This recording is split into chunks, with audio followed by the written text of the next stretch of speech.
അത്യാവശ്യം പിന്നെന്താ ആവശ്യം എനിക്കൊരു കാര്യം പറയാം. ആണോ? പറഞ്ഞോ. എൻ്റെ പേര് വൈഗ. ഞാൻ GHS തെങ്ങോളിൽ 8ാം ക്ലാസ്സിലാണ് പഠിക്കുന്നത്. ഞങ്ങളുടെ സ്കൂള് നല്ല ഒരു അടിപൊളി സ്കൂളാണ് അല്ലേ? പക്ഷേ ഞങ്ങളുടെ സ്കൂളിന് ആകെ ഒരു പ്രശ്നമുള്ളതെന്ന് വെച്ചാൽ ഞങ്ങളുടെ സ്കൂളിൻ്റെ LP വിഭാഗം കുട്ടികൾ പഠിക്കുന്ന ബിൽഡിങ്ങിൻ്റെ അവിടെ മണ്ണിടിഞ്ഞ് കിടക്കണയാണ്. അതുപോലെ തന്നെ മരങ്ങൾ വീണുകൊണ്ടിരിക്കുകയാണ്. ഗ്രൗണ്ടിൻ്റെ ഒരു പോർഷനാണ് ഇത് മെയിനായിട്ട് പ്രശ്നമുള്ളത്. അപ്പോൾ ടീച്ചർമാർ ഞങ്ങൾ ആ ഗ്രൗണ്ടിനെ അങ്ങോട്ട് വിടാറില്ല. ആദ്യമൊക്കെ വിടാറുണ്ട്. പിന്നെ ഈ മഴ സമയമാകുമ്പോൾ എല്ലാവർക്കും ഭയങ്കര ദോഷമായതുകൊണ്ട് ഞങ്ങൾ വിടാറില്ല. ഞങ്ങൾക്ക് എന്തെങ്കിലും ആപത്തുണ്ടാകുമ്പോഴാണ് നിങ്ങൾ ഞങ്ങളെ സഹായിക്കാൻ വരിക. ഇതൊക്കെ മോള് പറഞ്ഞതൊക്കെ ശരിയാണോ? ഏറെക്കുറെ ശരിയാണ് സാറേ. അതായത് ഗ്രൗണ്ടിൻ്റെ ഒരു ഭാഗം ഇങ്ങനെ അടർന്നു പോയിക്കൊണ്ടിരിക്കുകയാണ്. അത് ഓരോ വർഷങ്ങളിലും അത് കൂടുതൽ ഭാഗം അടർന്നടന്ന് ഇപ്പോൾ ഈ പറയുന്ന നമ്മുടെ ഗ്രൗണ്ടിൻ്റെ അറ്റത്തേക്ക് അതിൻ്റെ സമീപത്ത് തന്നെ എത്തിയിരിക്കുക. അതുകൊണ്ട് അങ്ങോട്ടൊന്ന് പോയി നോക്കിയാലോ? നോക്കാം തീർച്ചയായിട്ടും നമുക്ക് പോവാം. ഇതാണ് ഞങ്ങളുടെ സ്കൂളിൻ്റെ LP UP ബ്ലോക്ക്. ഈ ബിൽഡിങ്ങിൽ നിന്ന് ഇപ്പം നമ്മുടെ ഈ ഭീഷണി ഉള്ളതായിട്ടുള്ള സ്ഥലത്തേക്കുള്ള അകലം എന്ന് പറഞ്ഞാൽ ഏകദേശം ഒരു 5-6 മീറ്ററേ ഉള്ളൂ. ഇത് നല്ല ആഴമുണ്ട്. ഇതിന് ഏകദേശം ഒരു 10-15 മീറ്ററോളം അതിൽ കൂടുതൽ ആഴമാണ് നിൽക്കണേ. ഇത് മഴക്കാലമൊക്കെ വരുമ്പോൾ നമുക്ക് നല്ല പേടിയുണ്ട്. അവിടെ മണ്ണ് ഇടിഞ്ഞ് കിടക്കുന്നുണ്ട്. ഈ പ്രാവശ്യം ഇടിഞ്ഞതാണോ? ഈ മഴയത്ത് ഇടിഞ്ഞാണ്. ഈ മരങ്ങളല്ല, ഈ സൈഡ് ഇങ്ങനെ ഓരോ ദിവസം മഴ കൂടുന്തോറും ഈ പറയുന്ന അരിക് കൂടുതൽ ഭാഗമായിട്ട് ഇടിഞ്ഞു പോയിക്കൊണ്ടിരിക്കുകയാണ്.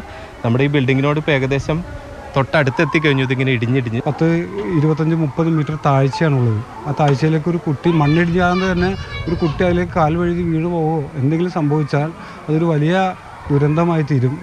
നമുക്ക് അതിനൊരു പരിഹാരം എത്രയും വേഗം ഈ അധികൃതരുടെ ഭാഗത്തുനിന്ന് ഉണ്ടാവണം. ഞങ്ങൾക്കൊരു അഭ്യർത്ഥന ഉള്ളത്, ഒറ്റ പ്രാവശ്യമായിട്ട് ഇത് ചെയ്യാൻ പറ്റിയില്ലെങ്കിലും ഘട്ടം ഘട്ടമായിട്ടാണെങ്കിൽ ഈ ഭീഷണിയിൽ നിന്ന് ഞങ്ങളുടെ സ്കൂളിലെയും ഞങ്ങളുടെ കുട്ടികളെയും രക്ഷിക്കാനായിട്ടുള്ളൊരു ശ്രമം അധികാരികളുടെ ഭാഗത്തുനിന്ന് ഉണ്ടാവണമെന്ന് ഞങ്ങൾ ആഗ്രഹിക്കുക. തീർച്ചയായിട്ടും ഒരു ദുരന്തം ഉണ്ടായതിനു ശേഷമല്ല അതിന് പരിഹാരം ഉണ്ടാകേണ്ടത്. ചെയ്യേണ്ട സമയത്ത് തന്നെ ചെയ്യുക. അങ്ങനെ നമുക്ക് ഈ കുട്ടികൾക്ക് സംരക്ഷണം ഒരുക്കാം.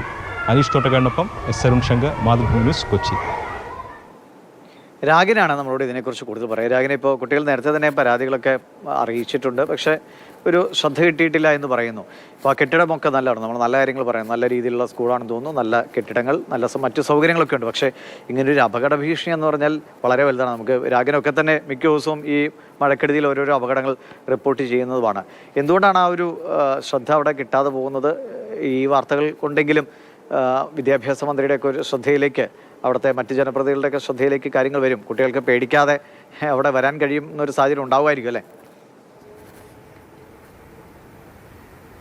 ദിവിഷ, ഈ കുട്ടികൾ പറഞ്ഞത് വളരെ ഗൗരവകരമായിട്ടുള്ള കാര്യമാണ്. കാരണം അവരെ സംബന്ധിച്ചിടത്തോളം ഈ മണ്ണിടിച്ചിൽ ഭീഷണി അവർ നേരിടുകയാണ്.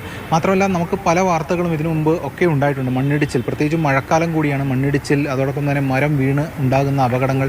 നേരത്തെ സ്കൂൾ ബസ്സിൻ്റെ മുകളിലടക്കം മരം വീണ പ്രശ്നങ്ങളുണ്ടായിരുന്നു. അപ്പോൾ ഇത്തരം ഒരു കൺസേൺ അവർ ഉന്നയിക്കുന്നതിൽ വളരെ ഒരു പ്രധാനപ്പെട്ടതാണ്. അത് അധികാരികൾ ചെവിക്കൊള്ളേണ്ടതുമാണ്. കാരണം ഒരു പ്രശ്നം ഉണ്ടായിക്കഴിഞ്ഞിട്ട്, ഒരു സംഭവം ഉണ്ടായിക്കഴിഞ്ഞിട്ട് അതിൽ തിരുത്തൽ നടപടികളും ഒക്കെ ചെയ്യുന്നതിന് പകരം ഒരു സംഭവം മുൻകൂട്ടി കണ്ടുകൊണ്ടത് പ്രിവെൻറ്റ് ചെയ്യുക എന്നതാണ് ഏറ്റവും പ്രധാനപ്പെട്ട കാര്യം. അതാണ് ആ കുട്ടികൾ മന്ത്രിക്ക് മുന്നിൽ വയ്ക്കുന്നത്. ഇനി മറ്റൊരു കാര്യമാണെങ്കിൽ, മന്ത്രി വി ശിവൻകുട്ടിയുടെ കാര്യത്തിലാണ് ഇപ്പോൾ വിദ്യാർത്ഥികളും ഒക്കെ പല ആവശ്യങ്ങളും മുന്നോട്ട് വെച്ചപ്പോൾ പല ഘട്ടങ്ങളിലും പരിഗണിച്ച ഒരു മന്ത്രി കൂടിയാണ്. നേരത്തെ കൊച്ചിയിൽ ഒരു വിദ്യാർത്ഥിനിയുടെ സൈക്കിൾ മോഷണം പോയ സംഭവത്തിൽ ആ കാര്യം മന്ത്രിയുടെ ശ്രദ്ധയിൽപ്പെടുത്തിയപ്പോൾ ഈ പ്രവേശന ദിവസം മന്ത്രി തന്നെ അത് കൊടുക്കുകയൊക്കെ ചെയ്ത കാര്യം നമ്മുടെ മുന്നിലുണ്ട്. പിന്നെ മറ്റൊരു കാര്യം എന്ന് പറയുന്നത്, നമ്മുടെ സ്കൂളുകളൊക്കെ, വിദ്യാലയങ്ങളൊക്കെ പഴയ പോലെയല്ല, കൂടുതൽ ഹൈടെക് ആയിട്ടുണ്ട്. അതൊരു പോസിറ്റീവായിട്ടുള്ള മാറ്റം തന്നെയാണ്.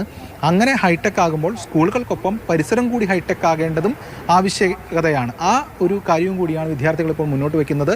എന്തായാലും ഇതിലൊക്കെ പരിഹാരം കാണേണ്ടതായിട്ടുണ്ട്.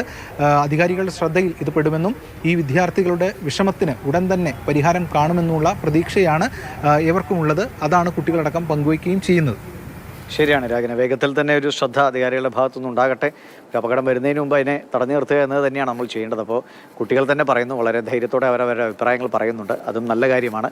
അപ്പോൾ ഉണ്ടാകും അല്ലേ, മാറ്റം ഉണ്ടാകും നമുക്ക് പ്രതീക്ഷിക്കാം. ശരി രാഗിനെ.